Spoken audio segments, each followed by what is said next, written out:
Asalaamu calaykum waraxmatullahi tacaala wabarakaatu kusoo dhawaada aqoonkeena academy waxaynu baranaynaa barnaamijka la dhaho softwareka la dhaho ee Microsoft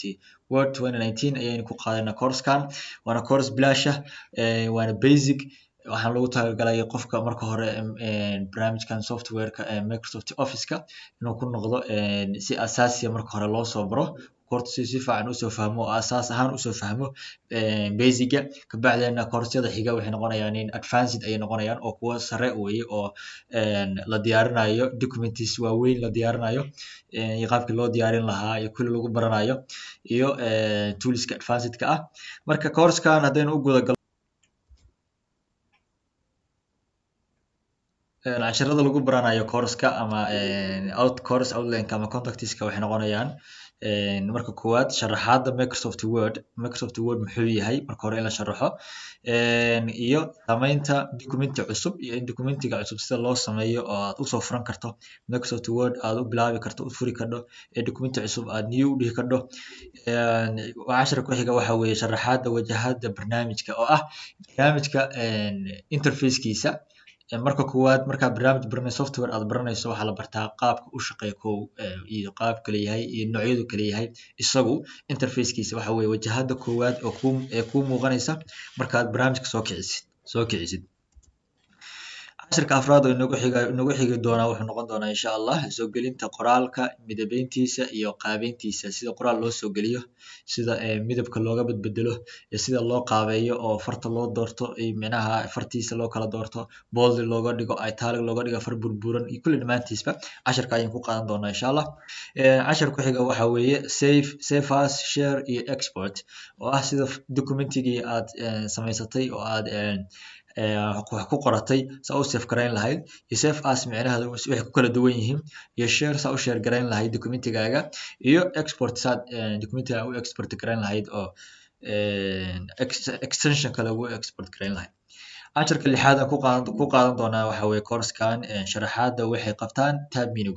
tab menu-gu waa meesha ugu muhiimsan ama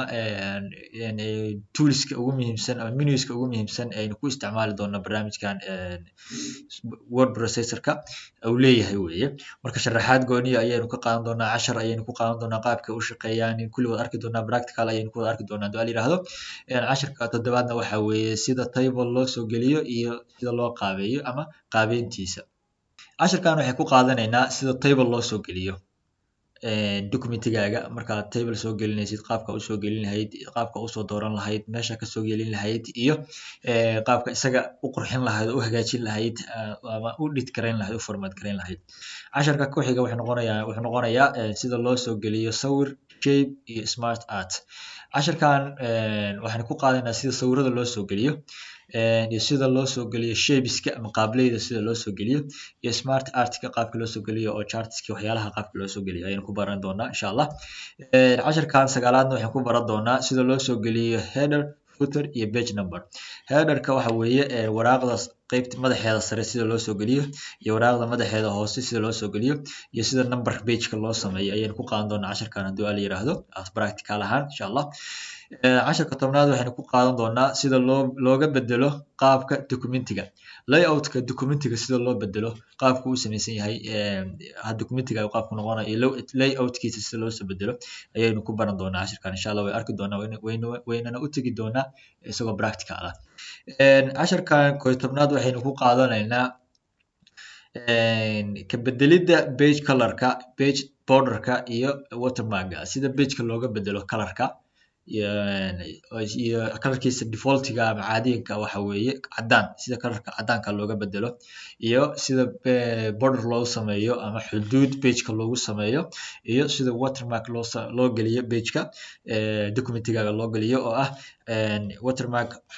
waxa weeye qoraal